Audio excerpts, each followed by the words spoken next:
I once had a Brazilian roommate. In English, we don't say housemate, we say roommate. We didn't actually sleep in the same room. He was in the next room, kind of 2 doors down the hall. But we ate breakfast together sometimes. We saw a lot of each other living in the same house. We were both actually in Germany, learning German. And he asked me a very funny question one day. He asked, "Do you think there is a genetic difference between white people in Brazil and white people in the United States and Canada? Because in Brazil, it seems that all anyone cares about is the shape of a woman's ass, whereas in the United States and Canada, everyone's obsessed with, the size of a woman's breasts." Now, when you think about it, the question is even more surreal if you were to include the black population of Brazil and the black population of the United States and Canada. Given that they're part of the same basic history of slave trading back and forth between Africa and the New World and so on. So my answer at that time, I was younger, but it wasn't that bad an answer. I said, no, I think it's completely cultural. I don't think it's genetic. And I said to him, I think in Brazil, you dress a certain way, and culturally you act a certain way, and you maybe meet women dancing in revealing attire or at the beach wearing bathing suits. But, in Canada, most of the United States, it's cold all the time, and women are wearing winter coats and so on. And, you pretty much never see the lower half of a woman's body. So,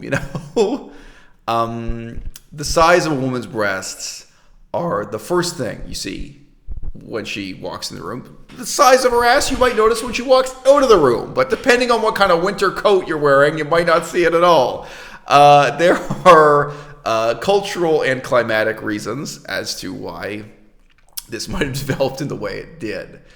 This stereotype, shall we say, about Brazilian and Canadian and North American culture, right? My girlfriend Melissa and I, we talked a lot today about cultural, social, political, and even kind of philosophical consequences of breast size.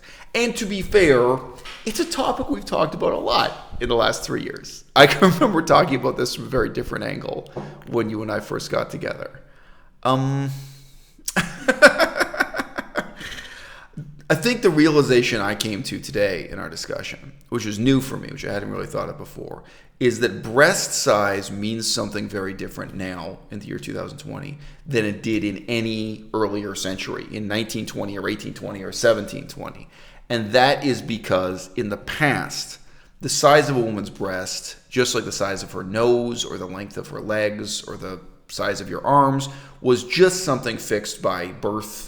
And to some extent, whether or not you were starving during your childhood development, quality of nutrition, quality of upbringing in that sense. But, some people were born short and some people were born tall, and this was ineluctable fate beyond your control. It wasn't a choice. It wasn't something you could negotiate. And conversely, with breast size, you just had to regard it as something like this, arbitrary and unequal. And today, because of the prevalence of plastic surgery, the accessibility, ease, and affordability of plastic surgery, and above all else, because it's socially accepted, because culturally it's treated as acceptable for women to undergo this plastic surgery.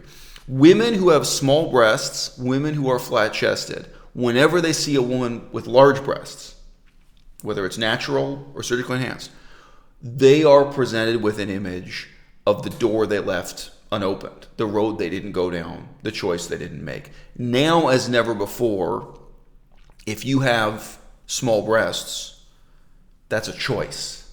It's a decision you're making. And, I have lived in other cultures where it's socially acceptable for a woman to have fake breasts of a very different kind, where it's socially acceptable for a woman to wear padded bra and a whole complex prosthetic outfit to work every day. And I mean women who are like lawyers, women who have an office job, like women who are extensively changing the way their body looks with a padded bra every day, and where that's acceptable. Thailand, easy example,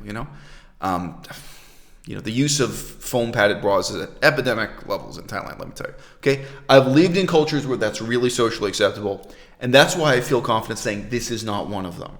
In the United States and Canada, I think a woman would be ridiculed for having fake breasts of that kind, of fake breasts that are on the outside of her skin, but it's accepted. It is normal in 2020 for women to have fake breasts in the form of surgical implants worn under the skin, right? So that's something, in any other context, it would be absurd to say that a woman feels social pressure to have large breasts, because you can't say that a man feels social pressure to be tall. There's just nothing he can do about it. Like, he's short. Maybe he does feel he would have advantages if he were tall. Maybe he does notice that all of the men who are regarded as handsome, even people like newsreaders and lawyers and business leaders, that like tallness is something important in this culture. Maybe he does think if he were taller, he would have had other sexual partners in university than the ones he had. Maybe. But nevertheless, it's not an option. When a tall man walks in through the door, a short man can't think or reflect. That would be me if only I'd set my pride aside, if only I'd set my own sense of authenticity and integrity aside and get that surgery, right? Because there is no surgery for that yet. Maybe there never will be, but definitely not now in 2020. And for a flat-chested or small-breasted woman, the sight of any woman with large breasts is a challenge in that same way now as it never was before. And yes, I mean, obviously part of the psychosis of Instagram, which is maybe overly philosophized about here on YouTube, of looking at women who are better dressed than you, women who spend 2 hours a day going to the gym, exercising at the gym, and you don't. All of those things they can only be a burden on you. They can only apply pressure to you, socially or psychologically, if you think of those things as options, right? That you could be going to the gym, that you could be spending more money on your clothes, that you could be drinking this diet tea and losing weight.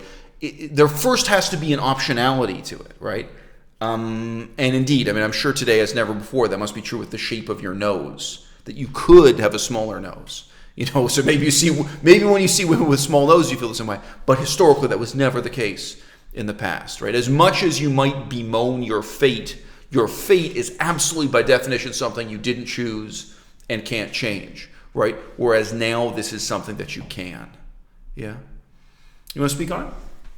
Yeah, I guess I could say the specific time that I grew up in, there was some dissonance between these two ideas. So the two ideas that I'm thinking of are the equality, the discussion in school and surrounding children that, we're all born equal in this way, in certain ways. And like everybody is beautiful in their own way. Everyone's special in their own way. And even everyone is smart in their own way. Yeah. I got the same message in school. Go on.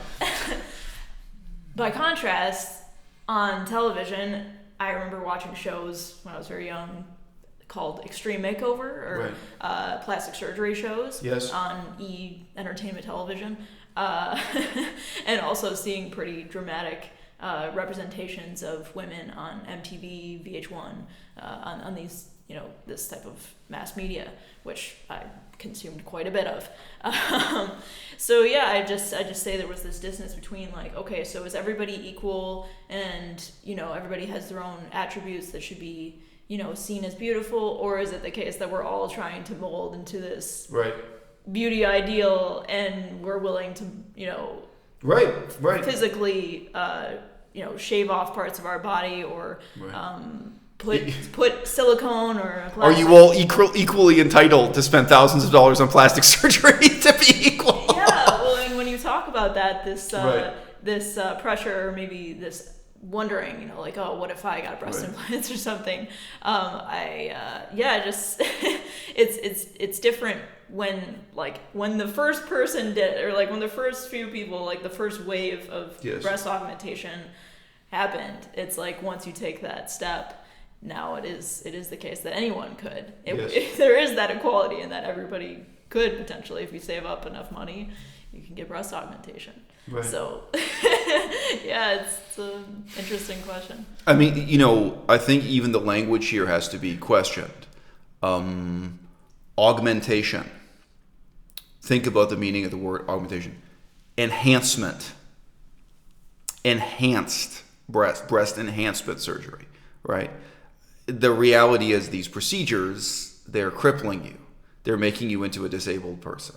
I'm not going to go off into great length or great detail with this, but guys,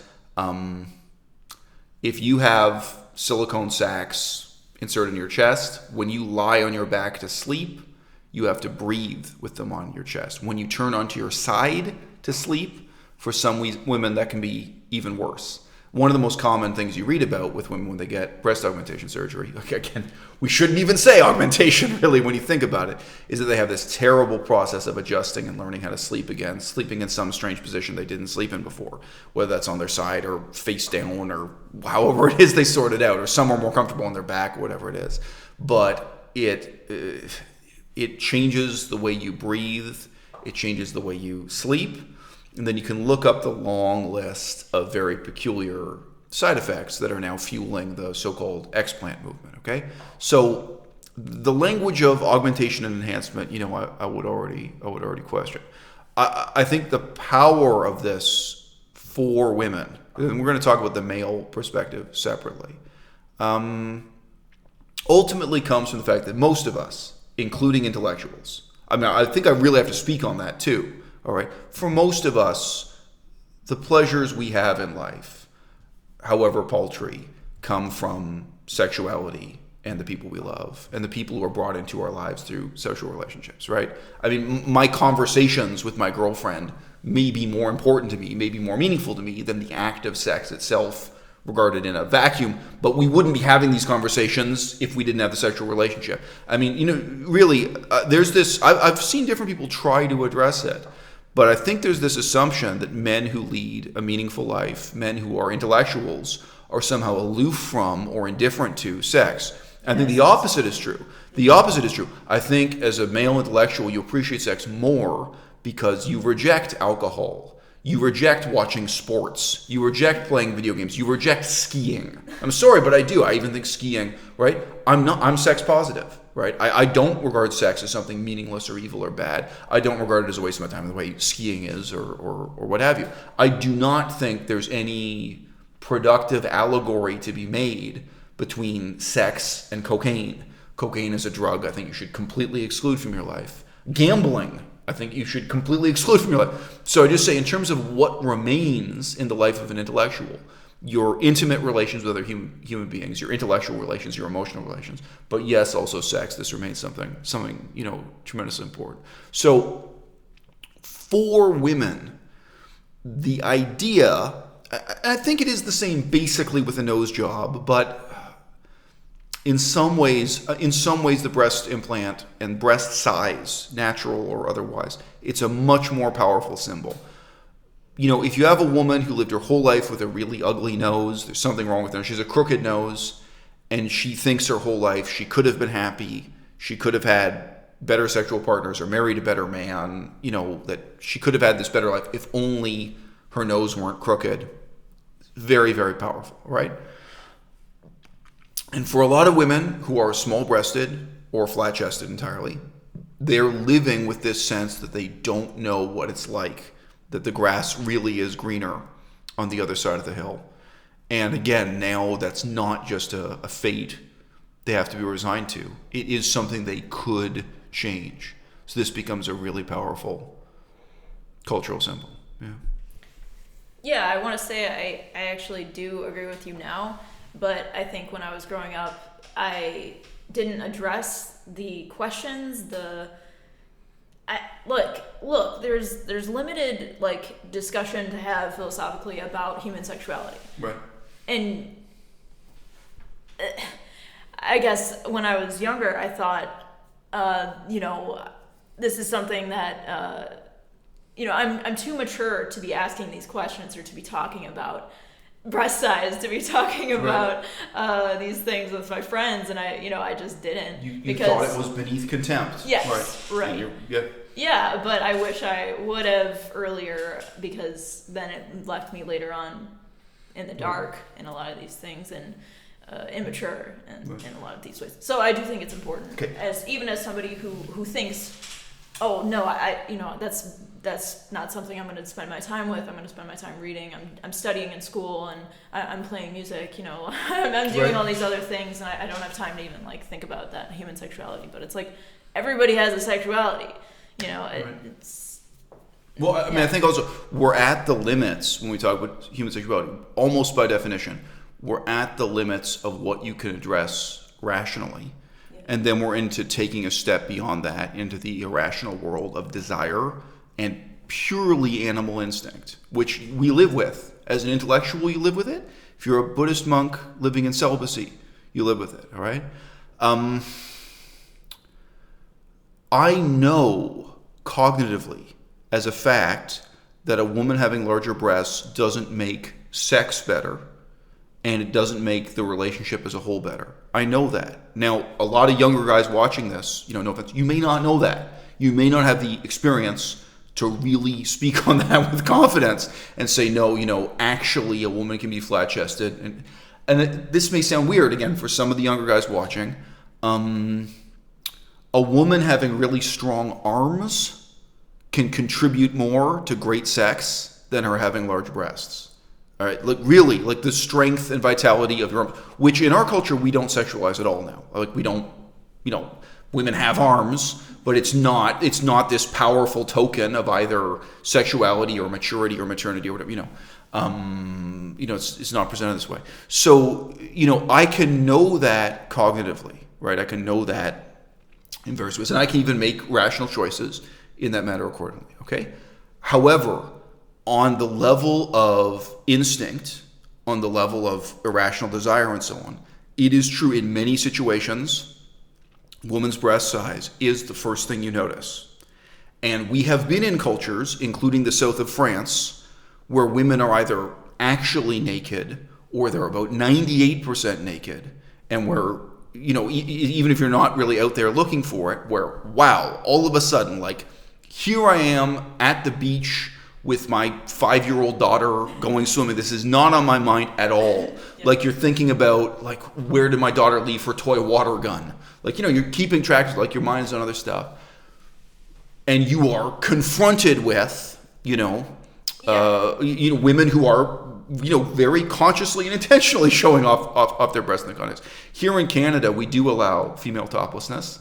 And several memorable times here in Victoria, Canada, there have been young women who, again, they were not average-looking young women. They were young women, I think, who really knew they had something to show off, who were really displaying their breasts, and to me, in totally unexpected context, where, and you react to this, again, on a level of instinct, a level of desire. So I just say, for men also, it is a really powerful force. It is a powerful force in the psychological reality of daily life.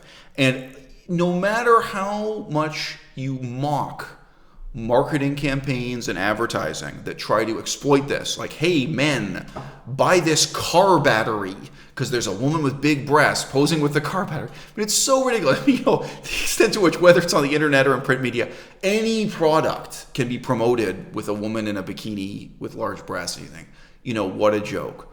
Okay? But there are times in your life, if you're a heterosexual man, and again, it can be completely unexpected like that. I'm at the beach trying to swim with my daughter. It's not what I'm looking for. It's not what's on my mind. When that reality cuts in, So I just say, whether you are Brazilian or Canadian or American, I think I have to stand by that. I think that is a fundamental fact of life. And even if it's exploited, and even if we're cynical about it, or even if, not just philosophically, but through your personal practical experience, you really know it doesn't matter. It doesn't matter having a good relationship, and it doesn't matter to having great sex.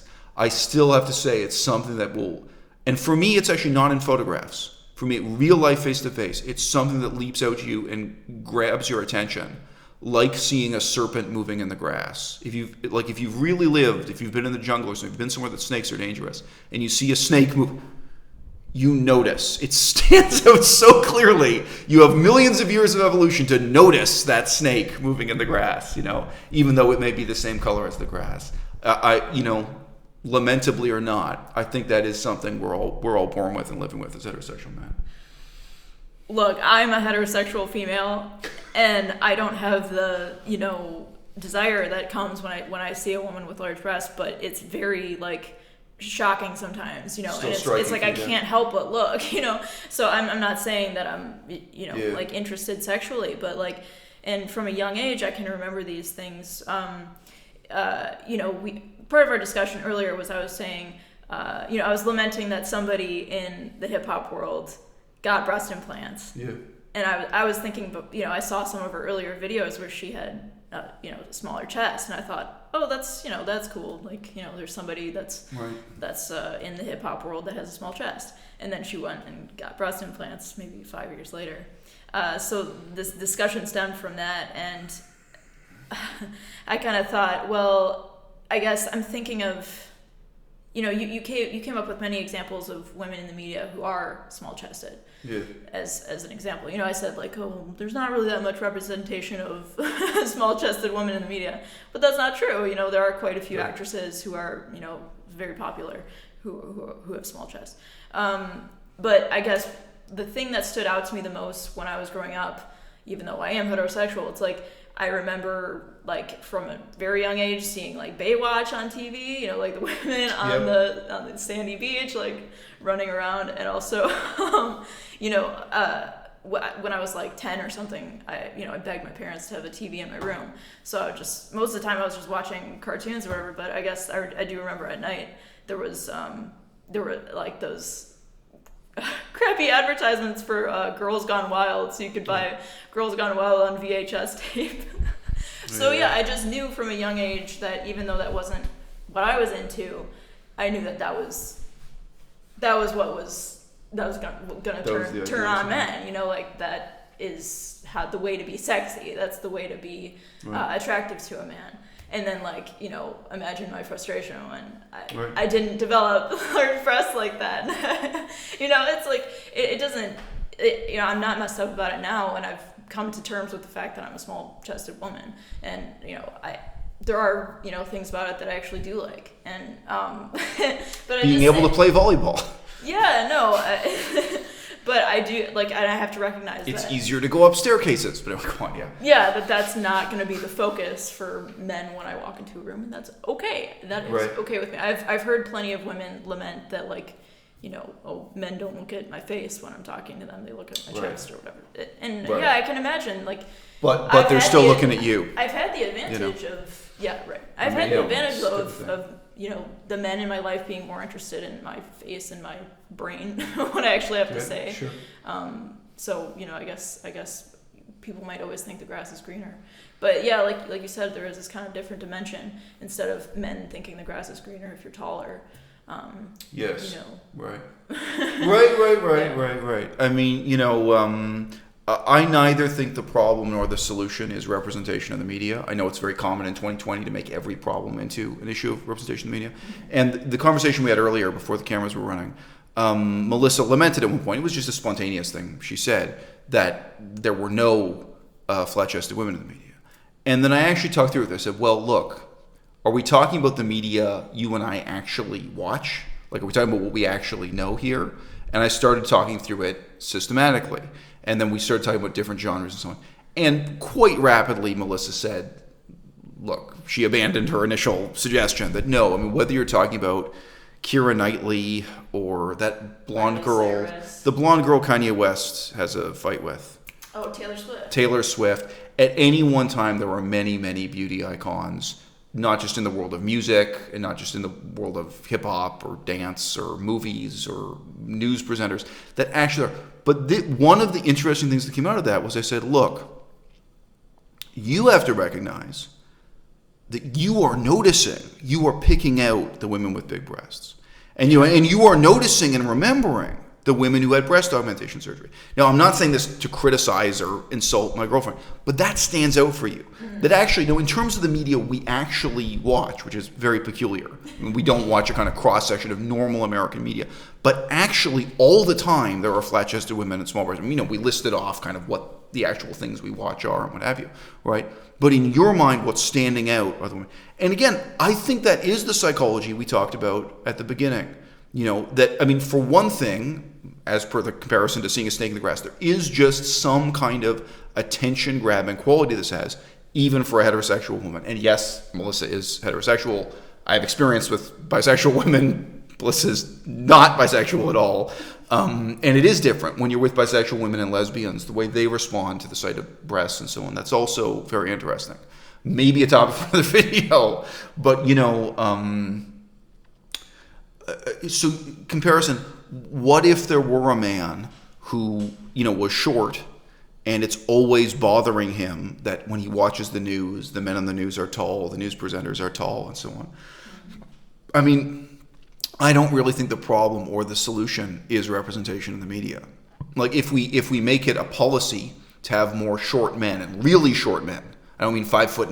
Like let's talk about men who are 5'2", or men who are really short. And I don't think that solves any problem. I just don't.